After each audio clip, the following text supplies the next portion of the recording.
Have you ever felt like you've left something important behind? I'm not talking about your keys or your phone. Let's look at the time Jesus was 12. His parents, Mary and Joseph, took him to the temple, hoping to find a mentor for him. But something incredible happened. Instead of being mentored, Jesus ended up debating the wisest teachers there, amazing everyone with his understanding. In the hustle and bustle, Mary and Joseph left Jerusalem thinking Jesus was with them in the crowd. When they realized he was missing, they frantically rushed back. They found him right where they left him, in the temple.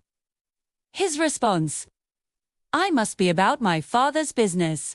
How often do we, in the busyness of our lives, leave Jesus behind? 3.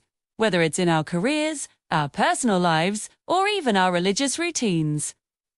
When we realize we've strayed, we need to rush back, just like Mary and Joseph did.